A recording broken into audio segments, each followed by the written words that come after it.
नमस्कार, सादर जय जिनेंद्र। क्षमा ब्रेकिंग जैन न्यूज प्रतिदिन प्रातः, दोपहर एवं रात्रि में देश भर से संपूर्ण जैन समाज से संबंधित सही और सकारात्मक समाचारों के लिए देखना और सुनना न भूलें। साथ में आपसे विनम्र निवेदन है कि यदि आपने इस चैनल को सब्सक्राइब नहीं किया है तो कृपया अवश्य कीजिए और शेयर और लाइक करके धर्म प्रभावना में सहयोगी एवं सहभागी बनिए। श्रीमती जैन समाज की तरफ से बारंबार नमोस्तु नमोस्तु नमोस्तु। गुरुवर, मेरा प्रश्न धर्म से हटकर एक सामाजिक व्यवस्था को लेकर के है कि अक्सर मैंने देखा है कि मुनीश्री लोग कहते हैं कि हमें व्यापार नहीं, नौकरी नहीं करना चाहिए, व्यापार करना चाहिए। मैंने अक्सर देखा है कि कई बार यंग युवाओं को देते हैं कि हमें नौकरी नहीं, व्यापार करना चाहिए। लेकिन जब उसके विपरीत देखा जाए, जब शादी का समय आता है और जब लड़की वाले जब लड़का खोजते हैं तो उनकी चॉइस रहती है कि हमें अच्छा नौकरी वाला बंदा मिल जाए, वो किसी बनिया या किसी व्यापारी लड़के शादी करना नहीं चाहते। तो ये दोनों के बीच सामाजिक तालमेल कैसा बने? बहुत अच्छा सवाल उठाया आपने। आजकल की लड़कियों की मानसिकता कुछ ऐसी हो गई, अच्छा खासा कारोबार, करोड़ों का टर्नओवर, बढ़िया सेटअप, उसको गौन करके 6-7 लाख रुपए की पैकेज पे काम करते हैं। 2 कमरे के मकान नहीं, खोली 100 फुट का एक कमरा।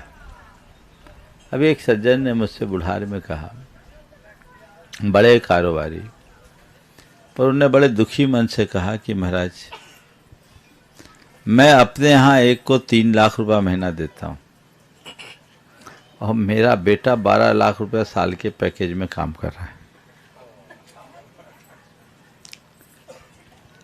सोच बदलनी चाहिए। अगर आपके पास खुद का काम अच्छा है तो नौकरी क्यों करे? नौकरी तो उसे करना चाहिए जिसके पास और कोई काम का आधार नहीं।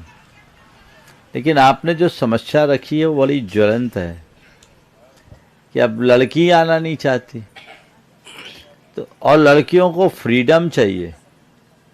अब सास ससुर के साथ उनको बंधन जैसा लगता है। पर उन्हें ये समझना चाहिए कि रिश्तों में स्थिरता और प्रगाढ़ता के लिए माँ बाप और परिवार का साथ बहुत ज़रूरी है। आप घर परिवार में रहोगे तो कुछ भी होगा तो आपस में खटपट भी होगी ना, तो कहोगे घर वाले सब सुन रहे होंगे, शांति से बात करो। अगर कुछ हो भी गई तो घर वाले उसको ठंडा करेंगे। अभी क्या होता है, आपस में झगड़े होते हैं, दोनों की साथ विवाद होता है, बाद में दोनों एक दूसरे से मौन लेते हैं और मैसेज का दौर शुरू होता है। दोनों अपने अपनों को मैसेज करते हैं और दोनों के बीच में जो तीसरा होता है वो त्रिकोण बनाता है और वो सुलगाता जाता है, सुलझाता कम है, सुलगाता है, मामला बिगड़ जाता है। इससे डिवोर्स के केस और बढ़ने लगे। बदलाव चाहिए। तो घर परिवार में रहे और लड़कियों को भी अपनी सोच बदलनी चाहिए। नौकरी ज़रूरी नहीं है, स्थिति अच्छी होनी चाहिए, व्यक्ति में हुनर होना चाहिए, उसका बैकग्राउंड साउंड होना चाहिए और छोटे और बड़े शहर का भेद भी मिटाना चाहिए। तभी सच्चे अर्थों में आप इनका लाभ ले पाओ। एडवोकेट नीरज जैन इंदौर और उनके साथ में पूरी बिहार टीम, साथ में इटारसी वाले भी, उदय भाई और उनके साथ वाले दोनों। एक बार जोरदार ताली बजा दीजिए इन सभी युवाओं के लिए जो अपना अच्छे सभी घरानों से है और पूरा छोड़ बाड़ के बिहार में अपना सहयोग कर रहे हैं। और उसके बाद में यहाँ के स्थानीय इस नगर ग्राम के डॉक्टर प्रशांत जी जैन तिवारी तैयार रहेंगे। दोनों महाराज जी के चरणों में सादर नमोस्तु नमोस्तु नमोस्तु। महाराज जी, 20वीं सदी के जो बच्चे होते थे उनके पालन पोषण में दादा दादी नाना नानी उनकी शिक्षा करा देते थे और वो शिक्षा जो प्राप्त करते थे बच्चे, वो काफी लंबे समय तक चलते। तो आज भी उस शिक्षा से हम लोग जो इस पीढ़ी के लोग हैं चले आ रहे हैं और जो नई जनरेशन आ रही है उस जनरेशन में जो दादा दादी नाना नानी का जो इम्पोर्टेंस मोबाइल के प्रति बढ़ गया है कि मोबाइलों में लग गए तो बच्चों की जो शिक्षा होती थी बचपन वाली, वो शिक्षा समाप्त हो गई है। तो इस कंडीशन में कैसे उनका शिक्षा हो और उनका भविष्य सुधरे, इस संबंध में आपका मार्गदर्शन चाहिए। अक्सर ये सवाल आता है, अनेक बार मैंने इस पे अपना मंतव्य प्रकट किया है। देखिए, समय के अनुरूप चीज़ें बदलती है। ये सोचना कि जैसे हमारी परवरिश हुई है आज की पीढ़ी की भी वैसी परवरिश हो, कतई संभव नहीं है। क्योंकि हम आप जब थे तो एक माँ बाप के 4-5 संतान होते थे, 5-6 से कम तो होती नहीं। तो वो 4 होते थे तो प्यार 4 में बट जाता था, तो फिर ठोकने पिटने में कोई दिक्कत नहीं होती। अब ले दे के 1 या 2 है तो अब प्यार बढ़ता ही नहीं है। और चीजें बदली है, आप एआई के युग में आ गए, तो हमें इन सब चीजों को समझते हुए ही बच्चों का लालन पालन करना चाहिए।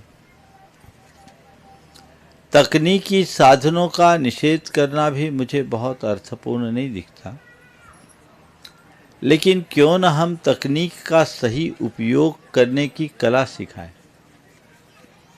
उसका कहाँ, कितना, कैसा और कब उपयोग करना ये हम उन्हें बताएं। दूसरे शब्दों में कहूँ, औचित्य का बोध कराएं। यदि ऐसा करा दे तो उनमें बड़ा बदलाव आ सकता है। टेक्नोलॉजी के माध्यम से हम धर्म के ज्ञान को और संस्कारों का पाठ भी उन्हें पढ़ा सकते हैं। बहुत सारी चीज़ें हैं जो हम उन्हें बहुत अच्छे से गहरे उनके ज़हन में उतार सकते हैं। हम लोग उस दिशा में कम प्रयत्न करते हैं। आपने बिल्कुल सही कहा है कि बच्चे ही नहीं, दादा दादी भी बिगड़ गए हैं। उनको मोबाइल बहुत ज़्यादा, उनका भी समय मोबाइल में ही ज़्यादा जाता है। सन 2019 में हमारा 52 गजा चातुर्मास था। एक छोटा सा बच्चा कहता है कि महाराज मेरी परदादी, 19 की बात कर रहा हूँ, 80+ की परदादी फेसबुक, इंस्टाग्राम और व्हाट्सएप में ओवर एक्टिव, 80 साल की। वो हमसे बोल रहा है महाराज जी थोड़ी दादी को आप समझाइए ना। तो कहाँ किसका हमें कितना उपयोग करना ये जानना जरूरी है। सब केवल इन्हीं चीज़ों में व्यस्त हो जाएंगे तो घर परिवार और अन्य सारी व्यवस्थाएं खत्म होगी। इससे हमारी क्रिएटिविटी खत्म होती है, हमारी रचना धर्मिता समाप्त होती है।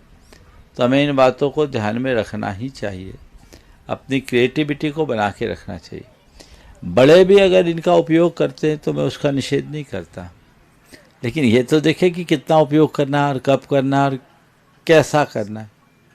उनके प्रयोग से बच्चों को अगर वो कुछ बोध दे दे तो बहुत बड़ा परिवर्तन हो सकता है।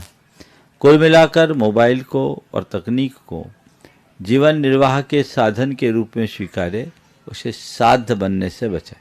नमोस्तु महाराज, नमोस्तु महाराज, नमोस्तु। क्षमा breaking Jain news YouTube channel पर विज्ञापन देकर धर्म प्रभावना में बने सहभागी।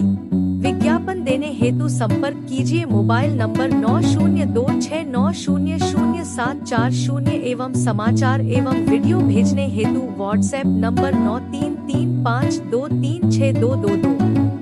क्षमा breaking Jain news YouTube channel देखने के लिए आपको बहुत बहुत धन्यवाद। सादर प्रणाम, सादर जय जिनेंद्र।